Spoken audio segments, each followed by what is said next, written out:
Super excited to have you guys here today to join us for this conversation. I'll introduce all of our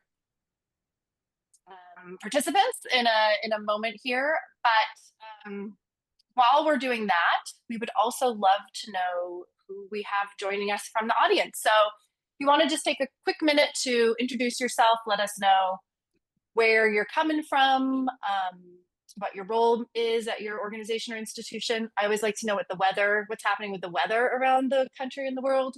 I am in Denver. It is 70 and sunny after two quite gloomy days, which is very unusual for Denver. So we're on the upswing for good fall weather.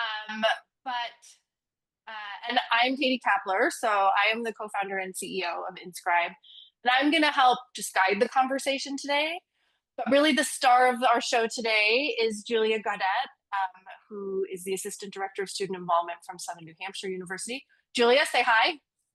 Hi, everyone. So excited to have you here and to share your story. And then I'm going to have my two colleagues also just introduce themselves quickly. They're going to be helping keep us on track and sharing a little bit of information today. So Danielle, why don't you go first? Yeah. Hi, everyone. I'm Danielle Bonner. I'm the AVP of Sales and Marketing Operations here at InScribe. Basically, I make sure that our sales and marketing teams are running smoothly. I also get the opportunity to bring events like today's webinar to all of you. And so that's one of my favorite things to do. I will be moderating the chat. So if you have questions, please drop them in there. If you have comments, feel free to drop those in there as well.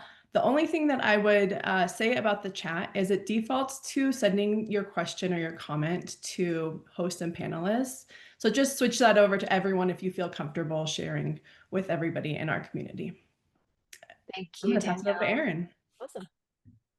Hi, good morning and afternoon, depending on where you're joining us from. But I'm Aaron Knox. I'm our Chief Revenue Officer. So I'll have a couple slides at the end of today that I'll take you through. But very happy to be here. Thank you.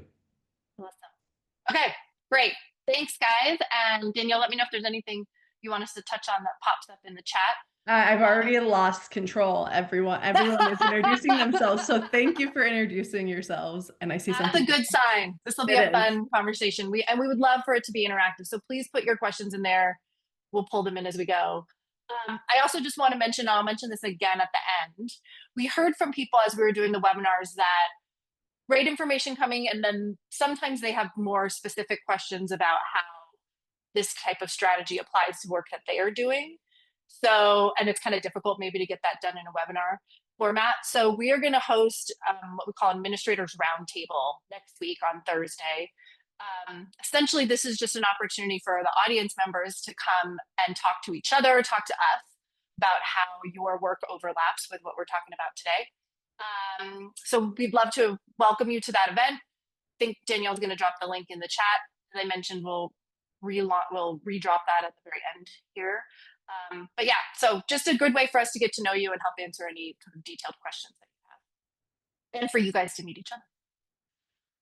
We always like to kick off a little bit with why are we here? And today, I had a conversation with provost at a university the other day, and when she came into the conversation, the first thing she said was, just met with this external marketing team, and they don't understand that we serve online students. That not all higher education students are in person at a university for 4 years. And that totally resonated with me. I've spent my entire career working in online and helping support online learners. And I share her frustration that sometimes still today we have this concept that higher ed is this singular path where students are on campus and learning for 4 years. And I think everybody in this call today understands that that's absolutely not the case. There's a huge diversity of learning, and online has been for many, many years and even decades foremost in the path for education for a lot of students. So that's why I'm super excited about the conversation we're having today and welcoming Julia from Southern New Hampshire, an organization that has clearly embraced that and really understands the nuances of how we support online students and why we have to approach that population of learners slightly differently to support a different set of needs and opportunities there. So I'm super excited to talk about that. For those of you that aren't familiar with InScribe, we are a virtual community platform. We are human first, tech enabled. So really the goal of our communities is to help humans come together, meet each other, get answers to questions, share advice with one another. We are really oriented towards online and non-traditional students. We want to help those students who are working, parenting, super busy, have the same relationships and the same opportunities to connect that those traditional students get just by virtue of being. And when we think about the benefits of these communities, we really think, certainly ultimately, what we want to do is drive better rates of success and retention. But part of how we do that is by really leaning into the concepts of belonging and social capital. How do we help these students who are theoretically very disconnected, working by themselves, alone, often completely asynchronously? How do we help them actually build the relationships with their peers, with their faculty, with their institution that helps them feel heard, helps them feel like they belong, and also creates that support network that they can rely on when times get tough or when they just need a helping hand? So that's a lot of the work that we do at it. I'm going to skip this because we're going to talk a lot about what is a community as we get into the heart of it. So that's just a little about me and a little bit about us, but I am now going to welcome Julia to come forward. And why don't you kick us off just by, I doubt there is a person on this call that does not know about Southern New Hampshire University, but why don't you just give us a little bit of background and some just sort of stats to keep everyone oriented here. Absolutely. So hi, I'm Julia. I am coming to you live from Southern New Hampshire University's physical campus in Manchester, New Hampshire. Some people don't even know that we have one, but it's adorable. It's very New Englandy. All of the leaves are changing. I know Katie loves weather, so I love leaves too. It is a cold, turtleneck, rainy kind of October day in New England. And we're loving it. That's why it's so dark in here. There's like no light outside at the moment. So anyways, we do have a physical campus. It's adorable, but we also have a thriving online learner population. So we are private, nonprofited, accredited institution. We have actually well over 200,000 online learners at the moment and roughly 3,000 on campus. We offer over 200 programs, certificates, doctorates, masters, and everything in between. And we focus on accessible, career-ready education, and you'll learn a little bit more about how that interacts with SNHU Connect as well later on. I didn't know this, but it's on the slide and it excites me. We were named most innovative university by US News. And if you didn't already know, all of our work is committed to social impact and community growth, and that we hear the buzzwords a lot, but you can feel that in the work that we do on campus and online. I feel very connected to the idea of social impact in all of the work that SNHU does. So really cool place for me to work too. Yes, and we feel it in the partnership for sure, the dedication to that. Okay, so let's talk a little bit about what was going on at SNHU, how this concept of digital communities came up, and then how you guys kind of found yourself toward InScribe. Yeah, so believe it or not, we have to go pretty far back because InScribe was not our first stop with digital communities. Long before my time at SNHU, our old system was actually stood up in 2013. And it was at the time kind of ahead of its time as far as creating this social community internally for our online learners. It looked a lot like classic Facebook, like that really old, like when you still needed a student email address to get an account Facebook. It was like one feed and it scrolled in reverse chronological order, like single stream style. And it did have the option for like friending and connecting and DMing. So it felt like Facebook, but at the time that made sense, right? That's exactly what every college student wanted. And we started saying, okay, like, how do we give that experience to our students, but keep it secure, keep it internal, and kind of approach it from that direction. So at the time, it was really cool. But fast forward 12 years later, the students weren't connecting in meaningful ways anymore. The UI had never been updated. It didn't make sense. They were used to newer user interfaces, and we started to see and had experienced for years a pretty significant decline in user activity. We went from like 6 figures to like 4 figures, respectively. And we were just really looking for a way to bring that back because we know how much value is in that experience. So we kind of started asking the students and saying, like, what's going on here? And so what they were telling us, again, user interface was outdated. It makes it hard to create a sense of belonging in a product that just didn't feel aligned with the rest of SNHU's ecosystem. And because of that, it just didn't feel like you were connecting with people. It just kind of looked like a bunch of posts on a page. And it wasn't giving the experience that we were aiming for anymore. So even though we had the infrastructure in place, it just wasn't supporting what we were trying to provide to our student body at the time. And that's when we stepped back and we wanted to really understand who our students are now and what their lives look like now. And so as with, I can't see the chat and I wish I could because I want to know who's here, but I can imagine, as with a lot of institutions, SNHU student body is so incredibly diverse in background and how and when they engage and how they want to engage and the type of content they want to see. We do have a global student body. We represent every time zone. Many of those students are parents and caregivers and studying at odd hours of the day.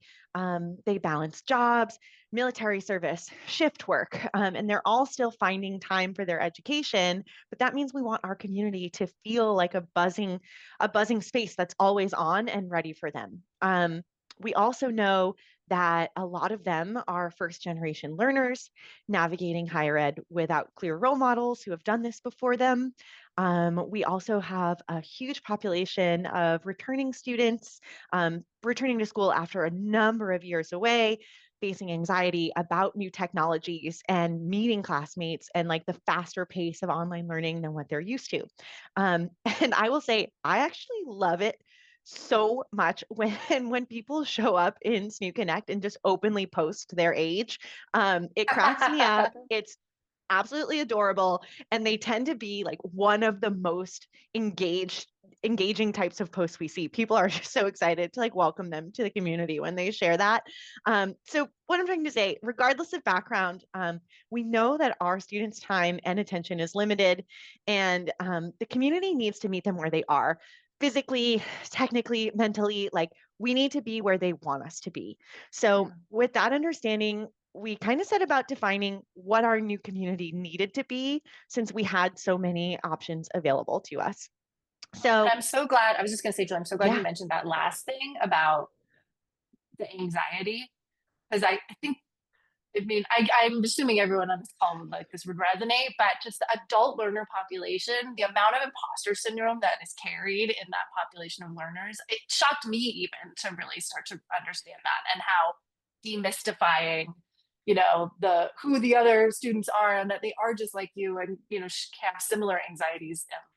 It's such an important role that an institution can play. So sorry, keep going. No, it's great. And I spoiler alert, have a slide later where I talk about how cool it is to like watch them just share experiences together. So I'm glad you brought it up. But anyways, we had a lot of things to evaluate, and it was a long journey for us getting to InScribe. But we started with, what do we need? What are we looking for here? And off the bat, we knew we had some non-negotiables for wherever we were going to land next. First, it had to be scalable. Our student population has grown immensely since that original launch in 2013, and it's only going to keep growing and changing and evolving as we go. So we knew it had to be scalable in a way that didn't create more work for our team as a whole. We knew it needed to support personalized and authentic connection, but also prioritize a very lean model that wouldn't overload or create need for a lot of new staff members to help it thrive. We also needed it to be safe and secure. We were working on old platforms, old technology that didn't have the security standards that SNHU looks for today. And we also wanted it to be student driven. So it had to be really easy for them to get in and out while maintaining that security. And finally, we needed it to be flexible and customizable and evolve with our population as it grows.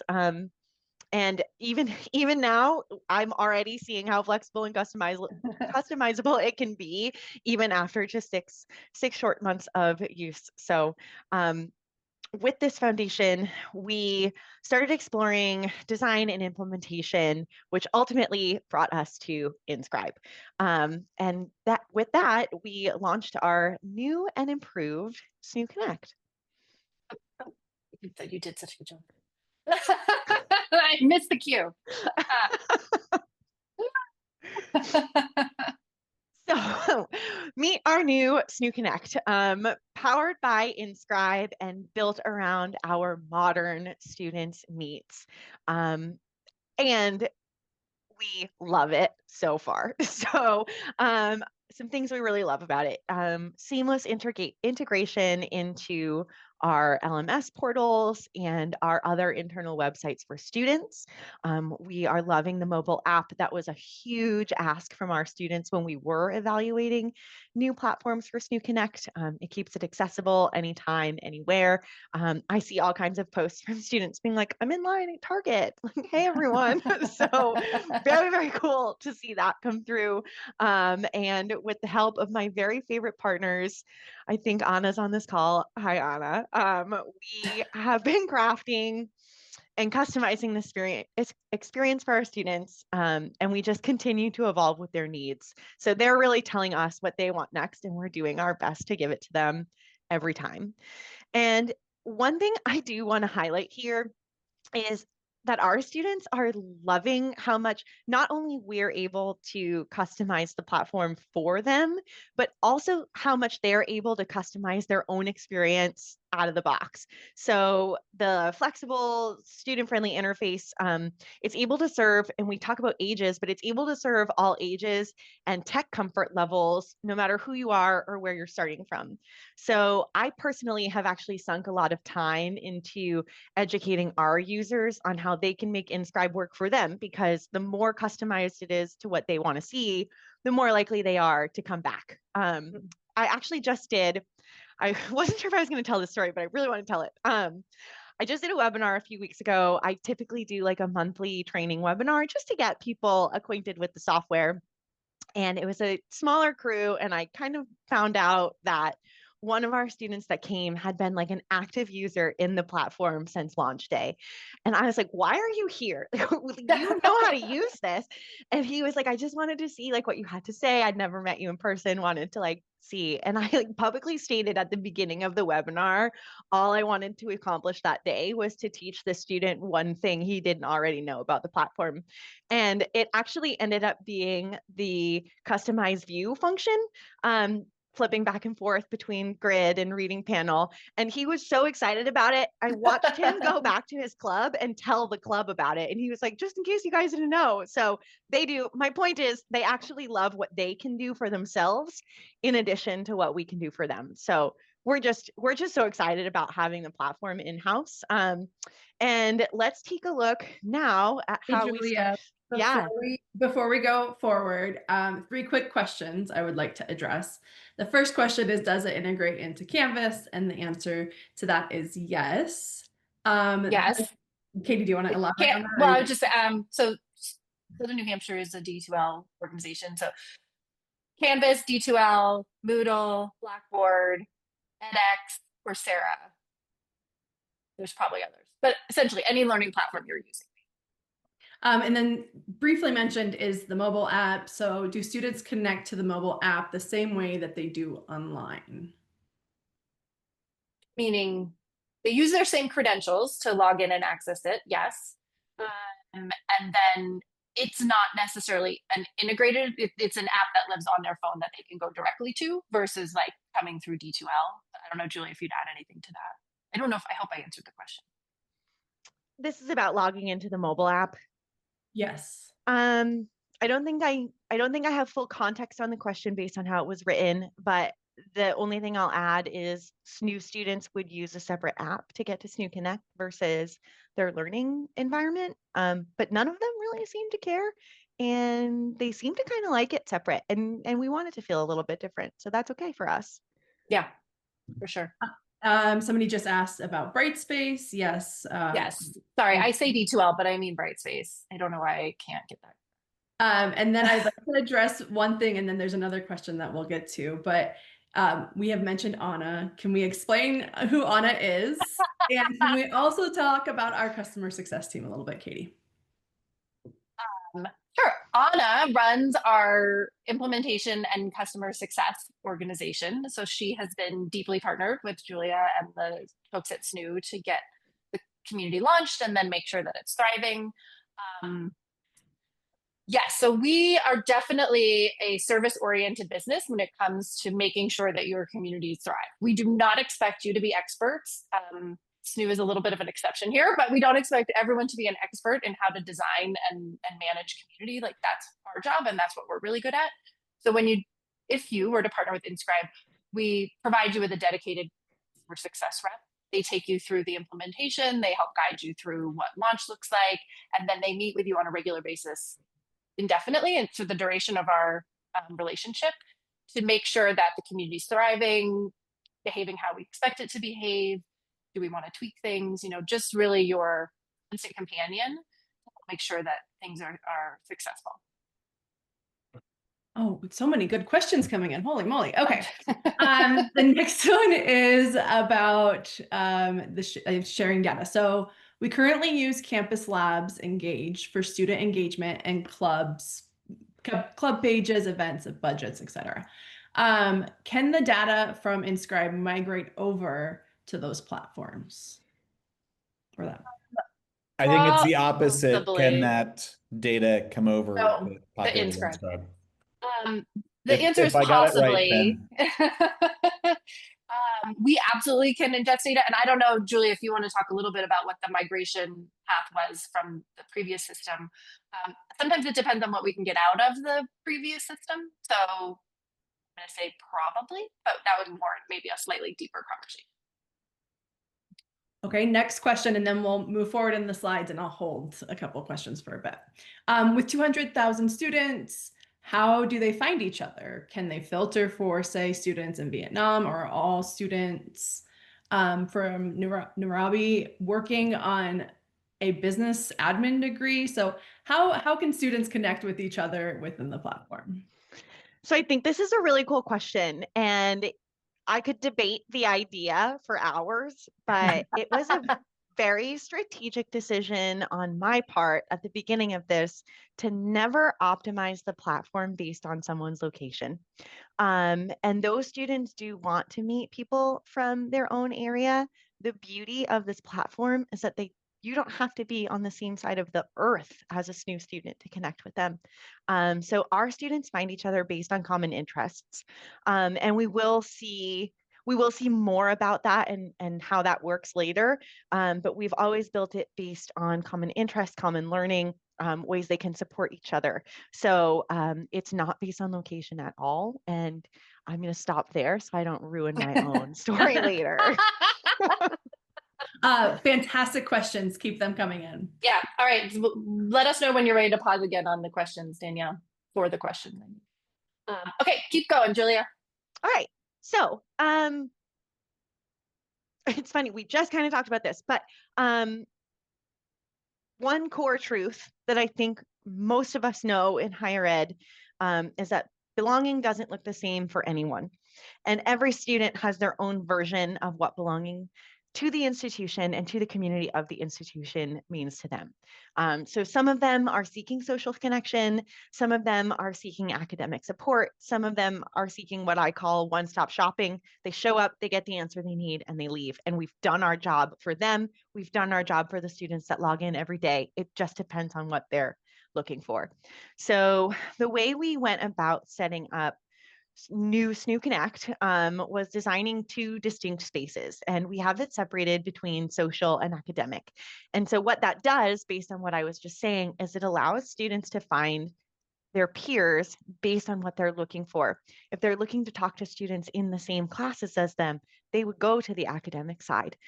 If they're looking to connect based on interest in clubs and affinity groups, they would go to our social side. And you're going to get similar experiences, but it's going to help you find what you're looking for in that moment. And we have plenty of students that jump back and forth between the two. It's just a way to add some organization to a really, really large community. And together, when they work together like that, they offer a full spectrum where we're starting to see social connections and academic growth. So let's look at the social side of the community and the diverse options that we are able to offer them in our social channels. So like we said, our students come from every background imaginable. Diversity is not only like the core of our institution, it's our greatest strength. We currently have over 48 social channels, but we are adding more. It feels like every day because I'm the one that creates the channels. So I just feel like we're always adding new affinity groups, new focus groups, new clubs that reflect the interests and identities and experiences of the students that we have today. And the beauty of this is it's so fluid that we can create and remove as necessary. And we never remove. I don't even know why I said that, but if we had to, we could. So it's just wonderful how fast we're able to spin something up based on the needs of our students. And all of our messaging that we provide says that students can connect in around topics that matter to them. And we know what matters to them because they're the ones bringing us these ideas. I don't sit down and say, today we should create an ASL club. That was brought to us by a student. Or I don't decide we should have a caregivers community. That was brought to us by a group of students. So they're bringing us what they want and we're spinning it up accordingly. And I had a little anecdotal tale I wanted to tell here. And I've already mentioned, but all of my work happens in a computer, but I am physically located on campus. So my favorite day of the academic year on campus is our student involvement fair. And every single club sets up a table on the green space and students walk around and it's buzzy and it's noisy and they're able to meet the clubs and curate their own experience. And I swear to you, it sounds cheesy, but it always looks like it's straight out of like a 90s movie. But it's interesting because as a staff member that works exclusively online, I often have to explain to my campus partners like what I do and what SNHU Connect actually is because they don't see it. They really don't know what it is at all. And so they just see me with my face buried in a laptop all the time. But the story I always tell them is that I'm trying to harness the energy and the experience that a campus student could have at that involvement fair, but create it for our online students that can serve them anytime, anywhere. And so the screenshots on your screen are actually SNHU Connect, like that is my platform. And it's important to note that I very, very purposely let our student leaders design their own channel images. And I don't care what color they are, and I want it to be colorful and I want them to be different because it creates that vibrant experience that any student can scroll through and kind of shop around for their own interests. So I'm pretty passionate about keeping it this way because that's what our involvement fair feels like. And that's what I'm trying to create when we continuously add clubs and groups. By the way, they have come up with some amazing logos for their clubs. It looks fantastic. Yeah, the only standard we put on them is accessibility standards. So I just check it for like web visuals and then we're good to go. And with that, when we're letting the students create the experience, it's always important to me to let students take the lead. So one of the hills that I will always die on as a steward of this platform is that SNHU Connect is for students by students. And that means that we have a very, very small moderation team, and we really rely on the InScribe moderation tools to guide our work for us. So using those tools, we're able to see everything going on. We see everything that I could ever want to see happening in the platform, but I very, very rarely take action on any of it. So one of my personal guiding principles overseeing this team is that there are a million other social media platforms out there that our students can go to whenever they want. But we know that there's value in what we're offering through SNHU Connect that they can't get anywhere else. So it's my priority to make sure that the students always feel like they can speak their mind and communicate authentically with as little oversight as possible. You'll see we staff one moderator to every 12,000 users. So our team is lean. And part of this strategy, though it pains me, is that I do limit staff access to the platform. Since our original build out, I partnered with my internal data team to set up a login process that can identify a staff member, and we're able to give them view only access to the platform. So they're able to see everything going on, but we actually very purposely prevent them from posting until they've gone through moderator training, because we want those students to feel free to speak their minds. We want them to feel like they're not being shut down or censored at any moment. And I really believe that that's part of what keeps our community thriving and alive and keeps it growing. So I forgot what I was talking about. Go ahead. Before we go on to the next slide. I don't think we have any slides regarding Rosie within today's presentation, Katie. There is a question about who is monitoring the communities and the comments or posts that people are making. How does that work for you guys, Julia? Rosie is monitoring. So for anyone not familiar with Rosie, and Katie, I feel like you're going to do a better job explaining her and everything she does, but I'll just tell everyone she's my best friend and I couldn't do my job without her. So Rosie is what we call the technology AI-based assistant that lives in our communities, and she does a couple of things. If a student asks the question that's already been answered, Rosie will redirect that individual to where that conversation's already taking place or where that answer already exists. But I think what Julia is referring to is Rosie will also proactively flag any post. We have a list of keywords, so if a keyword ever shows up, we would flag the post. But the more interesting thing is that she's measuring the emotion of the post. So if the emotion starts to go negative, angry, frustrated, Rosie will identify that, flag it, and alert the moderators. So it's a way that if you have a super active community, lots of content being generated, it's just a really efficient way to kind of direct your attention to where it might be most needed in the platform. Did I do a good okay job on that? All right. Yeah, and I think Rosie's really cool. And I will add, as someone who uses her every day, not only does she flag it, she tells me why she flagged it. And that's what allows me to move really, really quickly when I am reviewing posts. I can read the reason, and if I need to dig deeper, I can. But if I see the reason and say, Rosie, like, I don't really like your idea here, I can just clear it and move on. So I don't have to dig through threads of text to find what I'm looking for. She's telling me what's happening, and I can make choices based on what she's identified. So that tool saves me hours and hours and hours of time in my day. And it's been just wonderful to work with. So anything else, Danielle? Any questions that you wanted to? So you had mentioned that you had set up all 48 of those affinity groups. Do you use moderators to help with the setup of the community, or was it staff that helped? How did you create your community within SNHU Connect? That's a short question with a very, very long answer. We have teams of people who helped us get this thing off the ground. At this point in time, I oversee the entire platform. When I introduce myself in meetings, I generally say, like, I am just the human form of SNHU Connect, and she is the robot form of me. We are one and the same. So generally, anything that's happening in the software, if it's not created by my 10 fingers, I've asked someone else to build it. And a lot of times, believe it or not, we've talked about our incredible partnership with InScribe's, with my InScribe service team, but they have been there every step of the way. And sometimes even they're the ones that will go in and create a channel for me if I just don't have time to do it. Awesome. Everyone. I would just add that, sorry. Anna and Noah. That most of the tool set, or I should say all of the tool set, is pretty self-service, and I would say pretty easy. Launching a new channel is probably a 30-second activity once you have all the information that you want.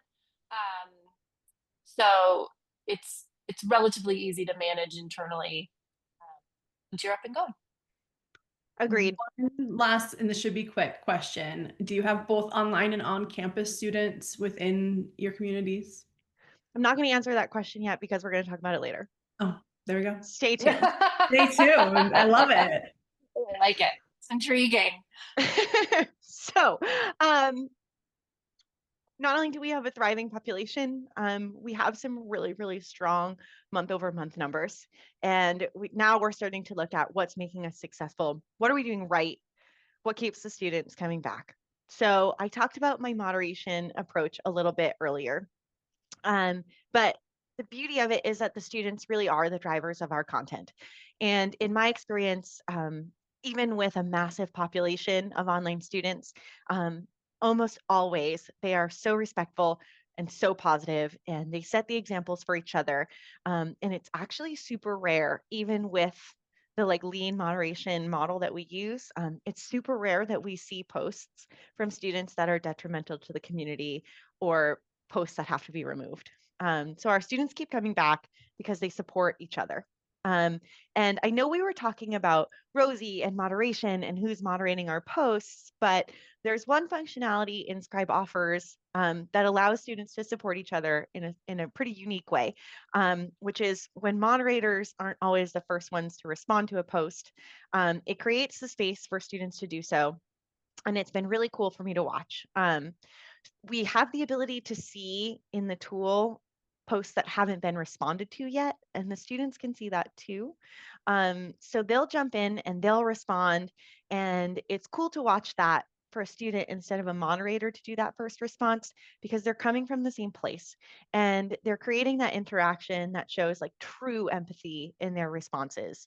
So voluntary interactions that show that SNHU Connect is a space where student connection and belonging is real. And so I was talking about Rosie and moderation, and the other way that students are able to support each other is actually by flagging posts for moderators to review. So if Rosie misses something or a student sees something that concerns them, they'll be able to flag content for moderators to review, and it will show up right on my review panel the same way anything else would. They have the ability to comment and tell us why they reviewed it. We can see who submitted it if we want to follow up.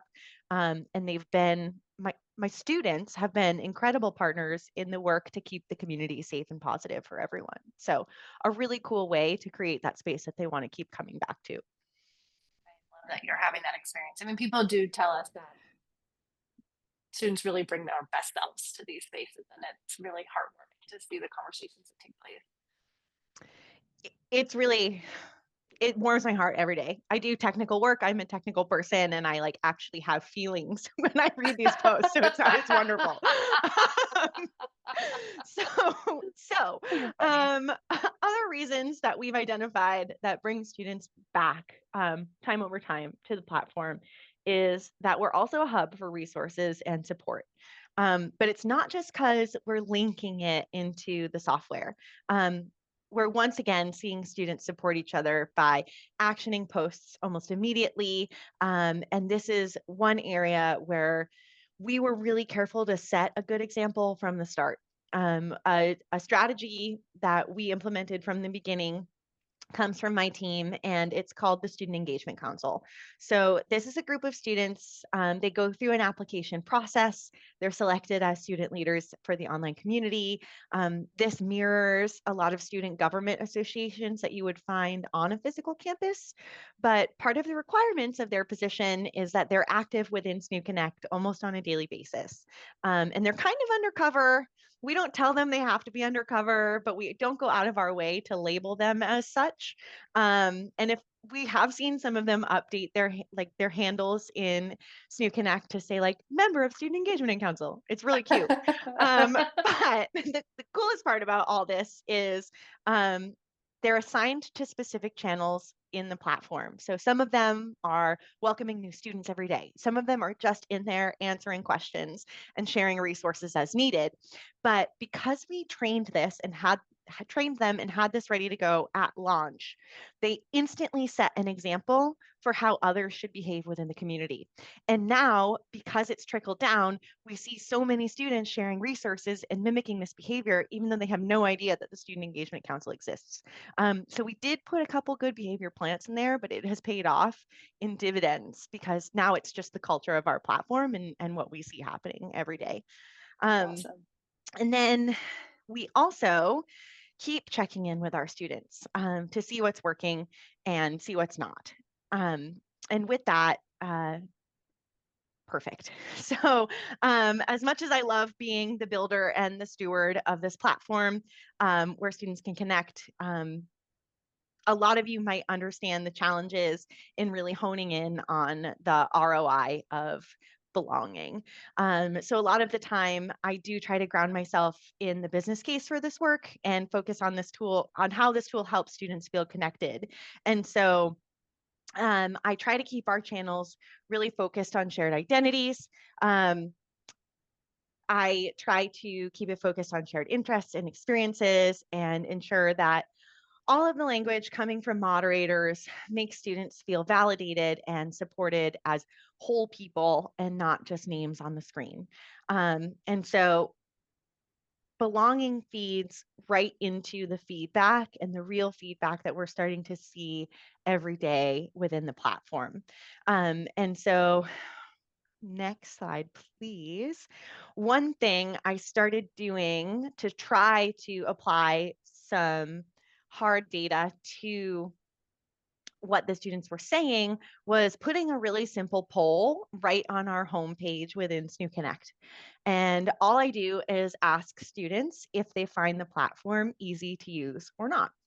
And I leave these up for entire quarters at a time to get a really rich set of data before I start to analyze it. And so far, they have always shown overwhelmingly positive feedback. And you'll see some examples on the slide here, but I'll tell you a little bit more about what I hear from them. They generally will praise usability. They praise and discuss openly sense of belonging and connection to the university. They talk about how much they really like the support from their peers. And generally, any feedback that's not hyper positive is pretty constructive. And they'll confirm that the platform is hitting their needs, but they'll also tell us what they want next. Like they have already learned that I want to know what they want, and they'll just openly tell me now. So when they're not overwhelmingly positive, they will either provide us really useful feedback that we can action, or, and it always cracks me up, they're identifying changes that I already have in my roadmap that they just don't know is coming yet. So that poll has been really cool. It's just a teeny tiny poll. Like we didn't do anything special, but it always gives me like the best information from the students and a lot of really cool compliments. I think they're solicited compliments, but I'll take them either way. So, so the data that we collect on the back end too also backs up what the students are saying in this poll. And maybe we pause. Danielle, do you have questions? This feels like a good pause point. We don't have any questions in the chat at this moment in time, but if you have any questions, please drop them in the chat. Cool. I'm going to talk about data because it's actually my favorite thing on the planet. As I mentioned, we officially launched new SNHU Connect in April of 2025. So these are our early numbers, but they're telling us that we're hitting the mark and we're doing everything we set out to do with this transition. So our platform usage, and this is comparing new tool to old tool, new platform to old platform, we've been able to increase usage by 65% month over month, kind of telling us that we're giving the students what they want and they're meeting us where we are now. So really, really encouraging data off the start. We're seeing tens and thousands of students engage with the platform, and we're really careful to measure active participators versus what we call lurkers or browsers, which are people who are looking but not actively participating in the conversation. And for us, we're seeing about a 30% rate of active users, which is really, really cool for us. We're seeing through that little poll that I was talking about, 80% of users rate the platform as either very easy to use or somewhat easy to use. So super exciting feedback on that front. They're all talking about a stronger sense of connection and belonging, which is really what we're after with all of this work. And InScribe's reporting tools enable me and my team to track student behavior. And that's really what drives our community management strategy and everything we do, and lets us respond in a timely and meaningful way when we need to jump in there and get involved. All right. So great early data. I know there's a lot more research that we're going to do together and kind of evaluate the longitudinal impact of the community on learners, but 30% active participation is high, like usually a little bit higher than what the average is. So that's awesome. Okay, where are you going from here? I feel like you've conquered the world, Julia. I don't know what's left to do. There's always something. There's always something. But I'm going to answer the question that I refused to answer earlier, which is we are bringing SNHU Connect to campus, and in-person clubs on campus. And I have, though I'm buried in my desk most of the day, I have been spending a lot of time meeting with our campus of students, observing who they are, how they function, and they are so different from our online students. It is mind-blowing. And I think we all already know that, but what I'm seeing with them is just totally different than the challenges that our online students see. And so what they're bringing me is a disconnected set of tools that they're spinning up on their own to meet their own tech needs.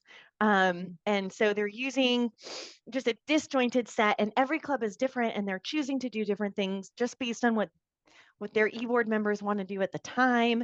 And so my goal now is to help them move away from Microsoft Teams. They're using GroupMe, they're using WhatsApp, to a more secure platform that brings all of these techniques together in one place. I'm really excited to bring them InScribe's mobile app. I think they're going to use that thing in ways that we've never seen the online students use it. They're super excited to have push notifications to keep their clubs informed in real time. And this move for me feels like the Wild West, but I will say I do feel like my partners at InScribe are ready to go and here to support me with whatever challenges they bring me, because I know they're going to have them. Julia, there is a question. So will the on-campus students be completely in a separate community from online students, or will they all be together? It's a good question. So I sit within SNHU's Office of Student Involvement. And what's really cool about this team is we're a blended team. So I sit next to someone who exclusively serves campus students. And it's our goal to bring those two communities together in every way possible. So in this case, we will allow our campus students to access the online side, and we want them to have access to the online clubs as well as the clubs on campus. I'm excited to see how that goes and how that helps the community evolve over time. It'll, as you mentioned, like somewhat different populations, so it'll be really interesting to see how they utilize this a little differently. Danielle, any other questions? Not at the moment. Awesome. Well, you have a big vision, and clearly there is lots more to do, so we're excited to be your partner in that work, Julia. Thank you so much for sharing your story with us today. If there are any last minute questions, please drop them in. But I just think such a powerful, and obviously, Southern New Hampshire is teaching at a scale that is not common. Like not every individual we have attending today has got 200,000 students that they're supporting.